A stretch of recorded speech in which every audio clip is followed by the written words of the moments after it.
Good morning, students. I am Dr. Govind Raya, Assistant Professor, Department of Sociology, Government First Grade College, Chikkanaikanalli. Today I am going to presenting on nature and characteristics of the social stratification. Semester 2nd,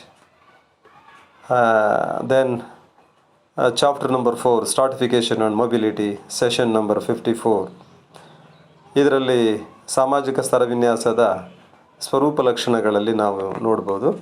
ಹಾಗೆಯೇ ಇದರಲ್ಲಿ ಒಂದು learning ಅಬ್ಜೆಕ್ಟಿವ್ಸನ್ನು ನಾವೇನು ನೋಡ್ತೀವಿ ಅಂತ ಹೇಳಿದರೆ, to know nature and characteristics of the social stratification, ಸಾಮಾಜಿಕ ಸ್ತರವಿನ್ಯಾಸದ ಸ್ವರೂಪ ಲಕ್ಷಣಗಳನ್ನು, ಗುಣಲಕ್ಷಣಗಳನ್ನು ನೋಡೋಣ ಏನಿದೆ ಬರ್ತವೆ ಅಂತಂದೇಳಿ. ಹಾಗೆಯೇ ಅದರಲ್ಲಿ ಸಾಮಾಜಿಕ ಸ್ತರವಿನ್ಯಾಸದ ಸ್ವರೂಪ ಲಕ್ಷಣಗಳಲ್ಲಿ ನೋಡೋದಾದರೆ, ಸಮಾಜಶಾಸ್ತ್ರಜ್ಞರಾಗಿರ್ತಕ್ಕಂಥ ಮೆಲ್ವಿನ್ ಟ್ಯುಮಿನ್ ಅಂತಕ್ಕಂಥವರು ಕೆಲವು ಈ ಕೆಳಕಂಡಂಥ as given below the some few characteristics of the nature and characteristics of the social stratification. Like that the first one, stratification is social. ಸಾಮಾಜಿಕ ಸ್ತರವಿನ್ಯಾಸ ಅಂತಕ್ಕಂಥದ್ದು ಇದು ಸಾಮಾಜಿಕವಾದದ್ದು ಅಂತಂದೇಳಿ ಹೇಳ್ಬೋದು. ಹಾಗೆಯೇ ಸಾಮಾಜಿಕ ಸ್ತರವಿನ್ಯಾಸ ಸಾಮಾಜಿಕವಾದದ್ದೇ ಹೊರತು ಇದು ಜೈವಿಕ ಕಾರಣಗಳಿಂದ ಉಂಟಾದದ್ದಲ್ಲ, ಹುಟ್ಟಬೇಕಾದ್ರೆ ಇದೇನು ಬಂದಿದ್ದಲ್ಲ ಅಂತ ಹೇಳಿದರೆ, ಅದು ಸಮಾಜದಲ್ಲಿ ಇರ್ತಕ್ಕಂಥದ್ದನ್ನು ಜೈವಿಕವಾಗಿ ಅದು ನಾವು ಕನ್ಸಿಡರ್ ಮಾಡೋಕ್ಕಾಗೋದಿಲ್ಲ. ಹಾಗೆ ಈ ಕಾರಣಗಳಿಂದಲೇ ಸಮಾಜದಿಂದ ಬಂದಿರತಕ್ಕಂಥದ್ದು ಅಸಮಾನತೆಯನ್ನು ಪ್ರತಿನಿಧಿಸುವುದಿಲ್ಲ ಜೈವಿಕಾಂಶ. ಹಾಗೆ ಜೈವಿಕ ಗುಣಗಳು ಕೂಡ ಸಾಮಾಜಿಕ ಶ್ರೇಷ್ಠತೆ ಮತ್ತು ಕನಿಷ್ಠತೆಯನ್ನು ತಾವಾಗಿಯೇ ನಿರ್ಧರಿಸಲಾಗದದು. ಈಗ ಜೈವಿಕ ಗುಣಗಳು ಸಾಮಾಜಿಕ ಮಾನ್ಯತೆ ಮತ್ತು ಪ್ರಾಮುಖ್ಯತೆಯನ್ನು ಪಡೆದಾಗ, ಜೈವಿಕ ಗುಣಗಳು ಸಮಾಜದಲ್ಲಿ ಮಾನ್ಯತೆ ಮತ್ತು ಪ್ರಾಮುಖ್ಯತೆಯನ್ನು ಪಡೆದಾಗ ಸಾಮಾಜಿಕ ಸ್ಥಾನಮಾನಗಳನ್ನು ವಿಂಗಡಿಸ್ತಕ್ಕಂಥ ಅಂಶಗಳು ಬರ್ಬೋದು ಅಲ್ಲಿಂದ. ಈಗ ಉದಾಹರಣೆ, ಕಂಪನಿಯ ಆಡಳಿತ ಏನಿದೆ ಇದು ಸಾಮಾಜಿಕವಾದದ್ದು ಅನ್ನೋದಕ್ಕೆ ಒಂದು ಕಂಪ್ನಿ ಇದೆ ಅಂತ ಅಂದ್ಕೊಳ್ಳಿ. ಕಂಪನಿಯ ಆಡಳಿತದ ಅಧಿಕಾರಿಯಾಗಿ ಕೇವಲ ವಯಸ್ಸು ದಶಕಗಳಿಂದಲೂ ಶಿಕ್ಷಣ, ಕಾರ್ಯ, ನೈಪುಣ್ಯತೆ, ಅನುಭವ, ವ್ಯಕ್ತಿತ್ವ, ಚಾರಿತ್ರ್ಯ ಮುಂತಾದ ಸಾಮಾಜಿಕ ಪ್ರಾಮುಖ್ಯತೆ ಪಡೆದಿರ್ತಕ್ಕಂಥ ಗುಣಗಳಿಂದ ಉನ್ನತ ಸ್ಥಾನವನ್ನು ಹೊಂದಿರುವವನು. ಈಗ ಉದಾಹರಣೆ, ಒಬ್ಬ ಕಂಪ್ನಿ ಮ್ಯಾನೇಜರ್ ಆಗ್ತಾನೆ ಅಂತಂದು ಹೇಳಿದರೆ ಅವನಿಗೆ ಹೇಗೆ ಕೊಡ್ತಾರೆ? ಒಂದು ವಯಸ್ಸಿನ ಬೇಸಲ್ಲೇ ಕೊಡ್ತಾರಾ? ಇಲ್ಲ. ಅಥವಾ ಯಾವುದೋ ಅವ್ನ ಮುಖ ನೋಡಿ ಕೊಟ್ಬಿಡ್ತಾರಾ? ಇಲ್ಲ. ಅಂದರೆ ಇವೆಲ್ಲ ಗುಣಗಳು ಅವನಲ್ಲಿ ಇರಬೇಕು. ಅಂಥ ಪ್ರತಿಭೆ ಇರಬೇಕು, ವಿದ್ಯೆ ಇರಬೇಕು, ಬುದ್ಧಿ ಇರಬೇಕು, ಶಿಕ್ಷಣ ಇರಬೇಕು. ಆ ಥರದಲ್ಲಿ ಟೆಕ್ನಿಕಲ್ ಕೋರ್ಸನ್ನು ಅವನು ಓದಿರಬೇಕು. ಆ ಥರದಲ್ಲಿ ಅವನು ಒಂದು ಕಮಿಟ್ಮೆಂಟು, ಡೆಡಿಕೇಷನ್ನು ಎಲ್ಲ ರೀತಿಯಲ್ಲೂ ಇರತಕ್ಕಂಥದ್ದು ಏನಾಗಿದೆ ಅಂತ ಹೇಳಿದ್ರೆ, ಎಲ್ಲ ಆ ಥರದಲ್ಲಿ ಇದ್ದರೆ, ಅವನ ಎಲ್ಲ ಗುಣಗಳು ಕೂಡ ಅವನಲ್ಲಿದ್ದರೆ ಆ ಕಂಪನಿಯ ಆಡಳಿತದ ಅಧಿಕಾರಿಯಾಗಿ ಅವನು ಮುಂದುವರಿಬೋದು.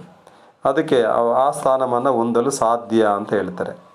ಅದೇ ರೀತಿಯಲ್ಲೇ ಮೆಲ್ವಿನ್ ಟ್ಯುಮಿನ್ ಅಂತಕ್ಕಂಥವ್ರು ಇನ್ನೊಂದು ಕಡೆ ಹೇಳ್ತಾರೆ, ಕೆಲವು ಕಾರಣಗಳಿಂದ ಸ್ತರ ವ್ಯವಸ್ಥೆ ಅಂತಕ್ಕಂಥದ್ದು ಸಾಮಾಜಿಕ ಸ್ವರೂಪದ್ದಾಗಿದೆ ಅಂತ. ಕೆಲವು ಕಾರಣಗಳಿಂದ ಒಂದು ಸ್ತರ ವ್ಯವಸ್ಥೆಯ ಸಾಮಾಜಿಕ ನೀತಿ ನಿಯಮಗಳಿಗೆ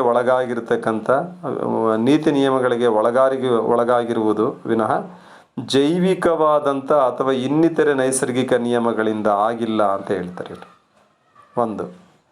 ಎರಡನೇದೇನು ಹೇಳ್ತಾರೆ ಇವರು, ಸ್ತರ ವ್ಯವಸ್ಥೆಯು ಸ್ಥಿರವೂ ಜಡವೂ ಪರಿವರ್ತನೆಯೂ ಆಗಿರದೆ ಹಲವಾರು ಶಕ್ತಿಗಳ ಪ್ರಭಾವಕ್ಕೆ ಒಳಗಾಗಿದ್ದು ಗತಿಶೀಲ ಸ್ವರೂಪದ್ದಾಗಿದೆ ಅಂತ ಹೇಳ್ತಾರೆ. ಇದನ್ನು ಸತ್ಯ. ಅದು ಹಲವಾರು ಶಕ್ತಿಗಳ ಪ್ರಭಾವಕ್ಕೆ ಒಳಗಾಗಿದ್ದು ಗತಿಶೀಲ ಸ್ವರೂಪದ್ದಾಗಿದೆ. ಪ್ರಗತಿಶೀಲ ಅಂದರೆ ಆ ಥರದಲ್ಲಾಗಿದೆ.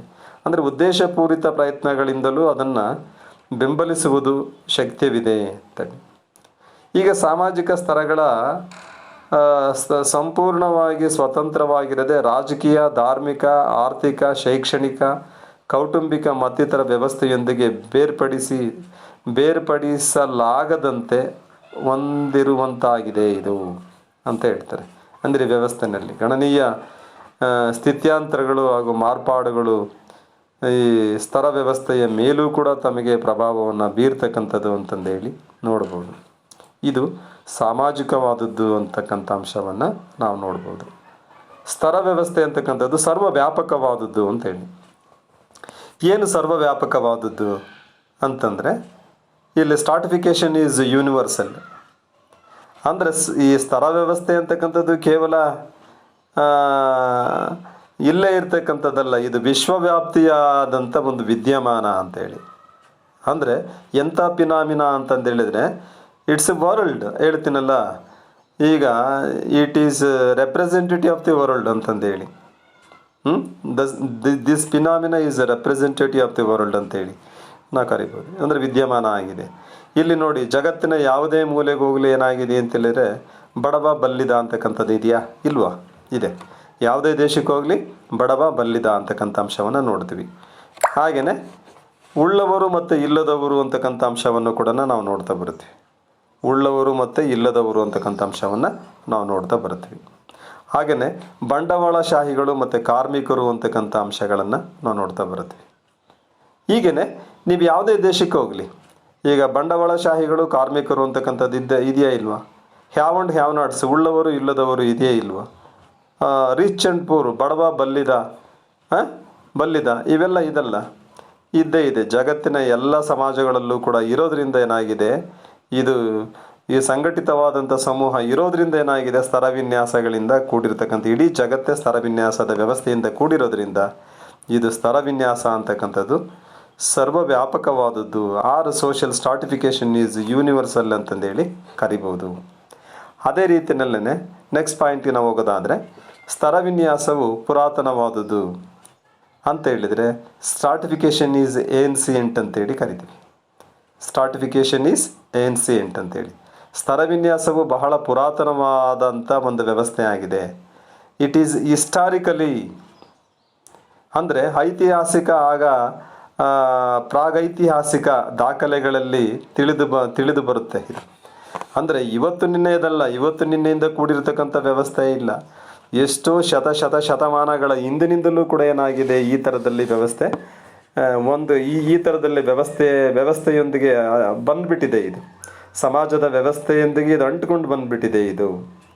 ಅಂದರೆ ಈ ಸ್ತರ ವ್ಯವಸ್ಥೆಯ ಸ್ವರೂಪ ಲಕ್ಷಣಗಳು ಎಲ್ಲ ಸಮಾಜಗಳಲ್ಲೂ ಐತಿಹಾಸಿಕವಾದಂಥ ನೀವು ತಗೊಂಡ್ರೆ ಹಿಂದೆ ಎಲ್ಲ ರೀತಿಯಲ್ಲೂ ಇತ್ತು ಇದು ಅಂತಕ್ಕಂಥದ್ದನ್ನು ನೋಡ್ಬೋದು. ಅಸ್ತಿತ್ವದಲ್ಲಿ ಇದಿತ್ತು ಅನ್ನೋದು ಕಂಡು ಬರುತ್ತೆ. ಅನೇಕ ಉಲ್ಲೇಖಗಳು ಕೂಡ ಮಾಡ್ತಾರೆ. ಹಾಗೆ ಈ ವಯಸ್ಸು ಮತ್ತು ಲಿಂಗ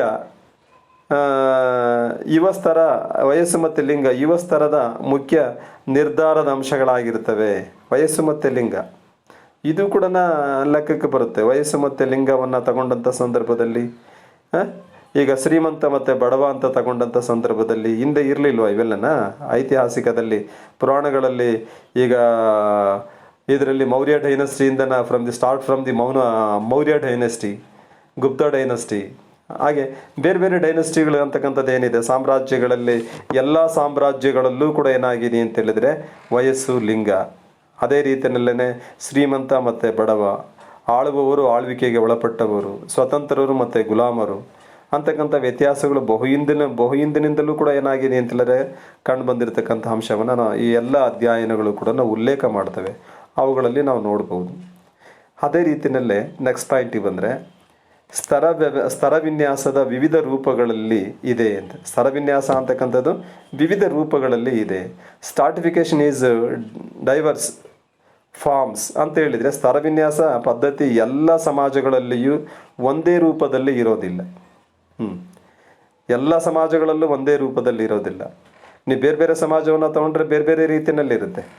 ಅದೇ ರೀತಿಯಲ್ಲೇ ಈ ಪ್ರಾಚೀನ ರೋಮ್ ನೀವು ತಗೊಂಡ್ರೆ ಅಲ್ಲಿ ಪ್ರೊಟೆಸ್ಟೆಂಟಿಯನ್ ಮತ್ತು ಲಿಬರಲಿಯನ್ ಎಂತಕ್ಕಂಥ ಎರಡು ಸ್ತರಗಳಿಂದ ಕೂಡಿತ್ತು ಅಂತೇಳಿ.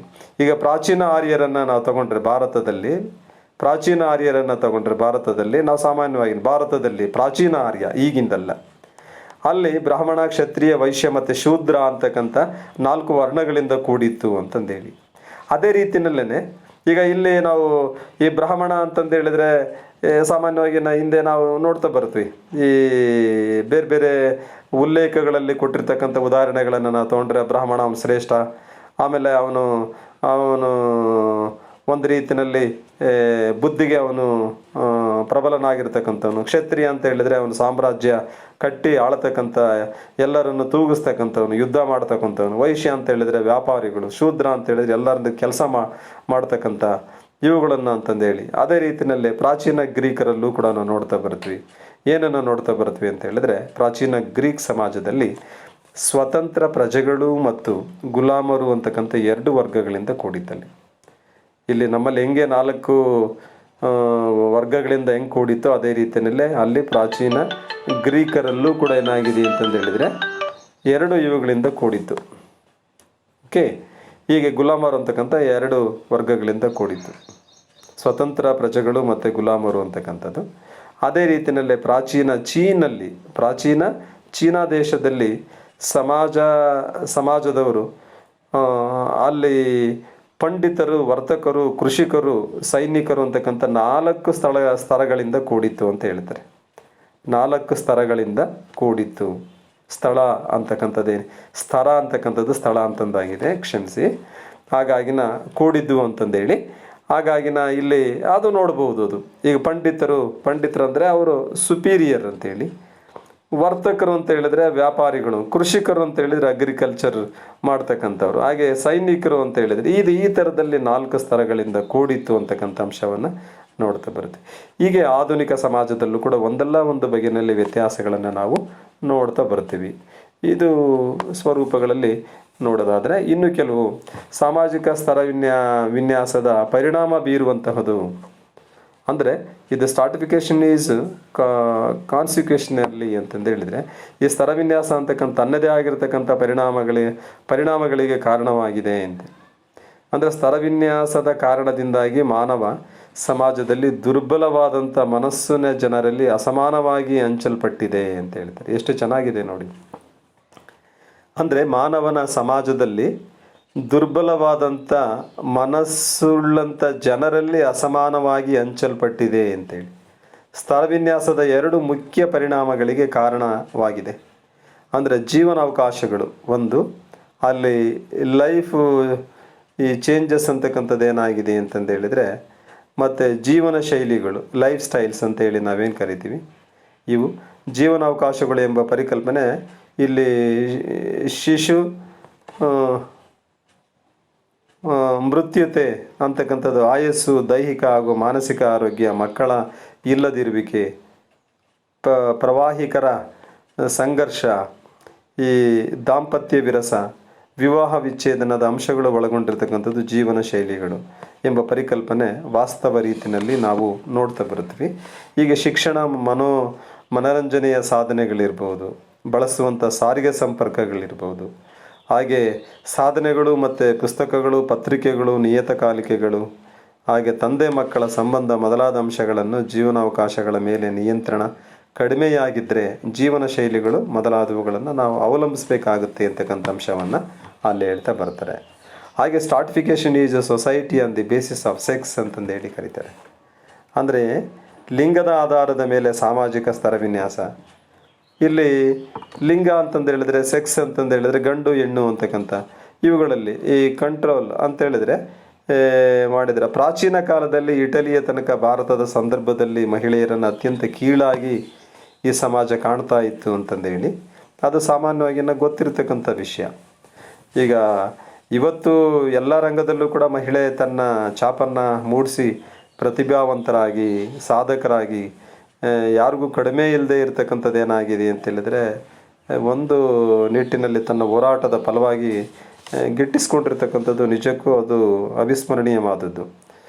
ಹಾಗಾಗಿನ ಈಗ ಇಲ್ಲಿ ಆದರೂ ಕೂಡ ಇದು ಈ ಸಮಾಜಗಳಲ್ಲಿ ಹೆಣ್ಣು ಮಹಿಳೆಯನ್ನು ಅತ್ಯಂತ ಕೀಳಾಗಿ ಪ್ರಾಚೀನ ಭಾರತದ ಮಹಿಳೆಯ ಸಂದರ್ಭದಲ್ಲಿ ನಾವು ನೋಡ್ತಾ ಇದ್ವಿ.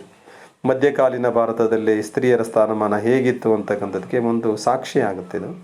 ಹಾಗೆ ಪುರುಷರಿಗೆ ಮತ್ತು ಮಹಿಳೆಯರಿಗೆ ಒಂದು ಎನ್ನುವ ತಾರತಮ್ಯದ ನೀತಿ ಇಂದಿನಿಂದಲೂ ಕೂಡ ಸಮಾಜದಲ್ಲಿ ಇದೆ.